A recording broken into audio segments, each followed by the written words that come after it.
Hi, it's Vex, and today we have the staples of July 2023. I know this is our seventh month of the year. My has time flown.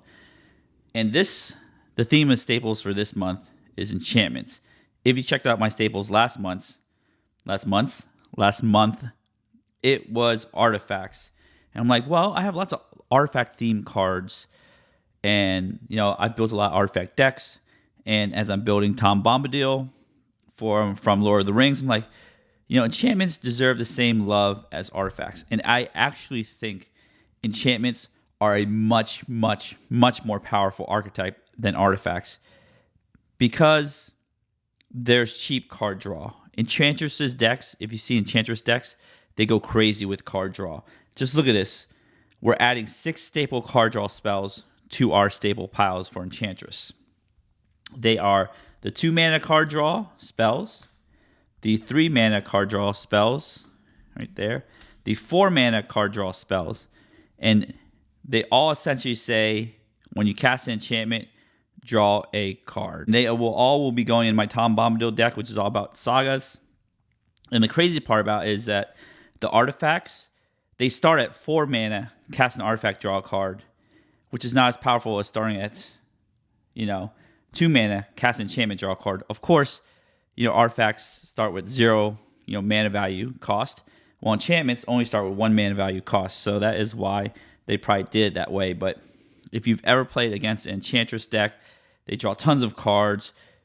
It just seems like they have a never-ending supply of cards, and it's kind of frustrating because you're just like, it just never runs out. If you play 1 mana enchantment like Wild Growth, and you have all these on the battlefield, you draw a card, draw a card, draw a card, draw a card, draw a card, then draw another card.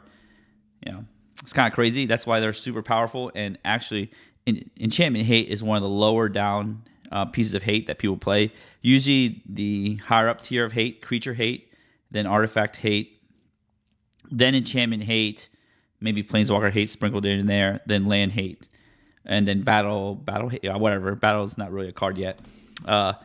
So these 6 cards will be put in my staple pile. We can go over them real quick. This is, cast enchantment, draw a card. Cast enchantment, draw a card, gain life. Same thing for Enchantress's Presence. This is cast enchantment, draw a card. I forgot Argothian Enchantress has Shroud. So they all do very similar things. Then we have Satyr Enchanter, which is actually uncommon. It's pretty neat. Cast enchantment, draw a card. Now, there's some differences here. We have Setessan Champion, which I think is the most powerful of them all. 2 green. Whenever enchantment ETBs under your control, put +1/+1 counter, Setessan Champion, and draw a card. So that is when things ETB, even enchantment tokens, or when you blink enchantments, that's an ETB trigger. Eidolon of Blossoms, the next most powerful one, I believe. 2 green, because it has the same wording. Whenever it or another enchantment ETBs under your control, draw a card. It lets you blink. It is also an enchantment that triggers all this other stuff as well, and lets you draw a card right away. So it even replaces itself. Those are the 6 Enchantress drawing cards that we're adding to our staple pile. Every Enchantress deck that's within these colors should have these cards. Now, not all Enchantress or enchantment style decks are base green, but a lot of them are. I do have my Layla, which is an enchantment based deck. Actually, a Layla can do artifacts and enchantments. I decided to go enchantments. And it is base Esper. Black, blue, white. Yeah, there we go. I always forget sometimes. And then there's some black and white cards that are really good for Enchantress. We have Archon of Sun's Grace, which I always add to any Enchantress deck that has a white color density. 2 white, flying lifelink.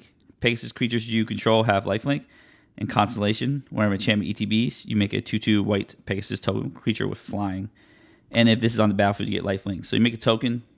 I think that's really cool. You get to make flying lifelink tokens when you also cast enchantments. We have tons of card draw now. We have tons of pressures or jump or chump blocker.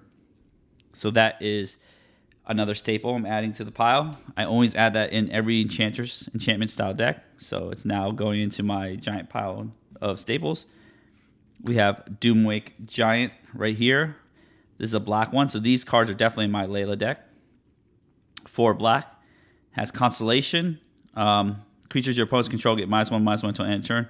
I love this because you play Doomwake Giant, you kill all their 1/1 tokens, then you play another enchantment, you can kill their 2/2 creatures. So the pain just keeps coming and coming every turn. I think that's pretty neat. Back to green, we saw Wild Growth here. It's a 1-mana enchantment. You always want a low mana value enchantment. When I'm playing a green enchantment style deck, I always had enchantment style ramp, and Wild Growth is the classic one from Alpha. Enchant land. Wherever enchanted land is tapped for mana, its controller adds an additional green. Very simple. Just a mana dork on an enchantment. Enchant any land. Then we have the best mana generator in the Enchanter style deck ever. Sanctum Weaver, and its enchantment itself, so it counts itself. 1 in green, enchantment creature Dryad. Add X mana of any one color, where X is the number of enchantments you control, 0/2. That's pretty crazy. On rate, it's a 2 mana that makes 1 mana. With 2 enchantments, it makes 2 mana, which is pretty cool. Let's say we have these 6 here. It makes 6 mana. So playing this on turn 2, playing Wild Growth on turn 1, playing this on turn 2 is insane. Your turn 3 is going to be crazy. So those are enchantment theme cards that we have for this month. Of course, this month is Lord of the Rings month, and we want the One Ring in our Staples pile. Now, the reason why other cards didn't make it to Staples yet is because they're very powerful cards, but they're in very specific decks. Now, this One Ring is a very generic card that can go in almost any deck.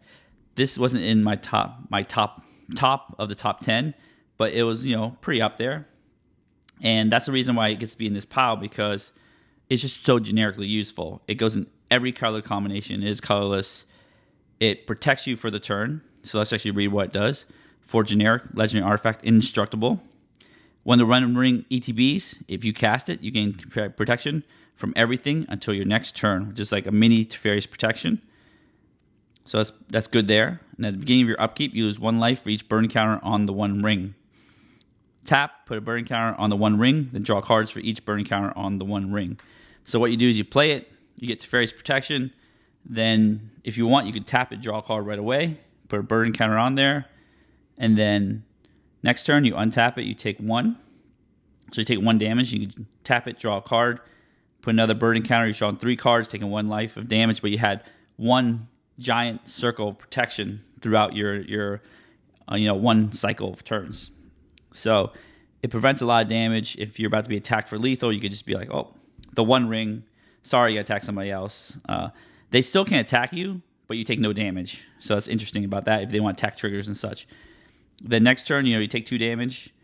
Then you could tick up, draw 3 cards. So you've drawn 6 cards and taken 3 damage total. So I think that is pretty insane on rate for this card.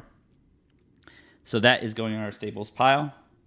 We've had another video called the Not Bannable series on my channel, and I had one of these, Dockside Extortionist, on the Not Bannable series. And you know what? I looked at my pile. Dockside Extortionist was not actually in there. I do use it sometimes. I try to avoid it most times because the power level is here and there. But when I need, like if I'm in, say, a Rakdos deck and I need a little bit more ramp, Dockside might go in there. Or if I'm playing at a higher power level, then Dockside might go in there. So I'm definitely adding Dockside to my Staples pile. And if you don't know what this card does, let's read it for you real quick. 1 red. ETBs create X treasures where X is the number of artifacts and enchantments your opponents control. So it can make tons of treasures if they have tons of artifacts and enchantments. So that's really good right there. Speaking about mana ramp, we have Faebarrow Elder. This is going in my Tom Bombadil deck. So essentially, a lot of these cards... Okay, all of these cards are going in my Tom Bombadil deck. So, and I realized that I keep pulling them over and over again for my collection to put in these enchantment decks, and I just said, no more. I'm putting in my Staples pile. Faebarrow Elder is even better in 4 to 5 color decks. It's 1 green, white, vigilance. Gets +1/+1 for each color among permanents you control. Tap, for each color among permanents you control, add 1 mana of that color. So if you have a 5-color commander, you just tap, add 5 mana. It's insane. So that is going in the Staples pile. I do have Bloom Tender in the pile already, so that is a very good compliment to Bloom Tender. And then we're adding another Swords to Plowshares to my pile. I make multiple white decks, and I hate having to hunt around for multiple Swords to Plowshares because that is an ultra staple in every white deck. So I'm adding that into my staples pile. And one faux pas I did, and I thought I had the full cycle of original Ravnica signets, but I don't. When I was building my Sauron deck, I was like, where's my Dimir signet? I didn't have it.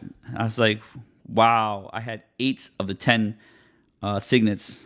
And I'm like, I'm very disappointed in myself that I didn't have this signet in there, and I didn't have the Exoris signet, which I thought was kind of weird. I have all the green ones, but I didn't have the ones that actually matter, the non-green ones. So those are going into my pile.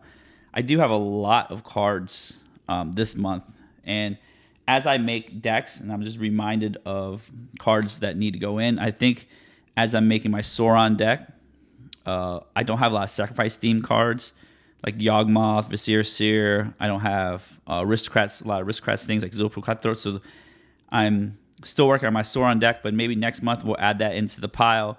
I love having these staples piles because these cards aren't generically good by themselves, except for Swords to Plowshares, maybe Dockside, and the One Ring. But they're really good that I have to pull them over and over again. So that's why I have my staples pile, so I can stop pulling them from my collection, and I could just quickly make decks. And then I have this, so I can quickly make multiple white decks without having to pull, multiple swords from my collection and then put it back again. Anyways, those are my staples this month. If you have staples you want to talk about or you want to see in my pile, definitely put them in the comments below. If you have any questions about anything, again, the comments is the way to go. If you enjoyed this video, don't forget to give the video a thumbs up, smash the subscribe button, hit the notification bell to be alerted for videos in the future. And as always, have a wonderful day.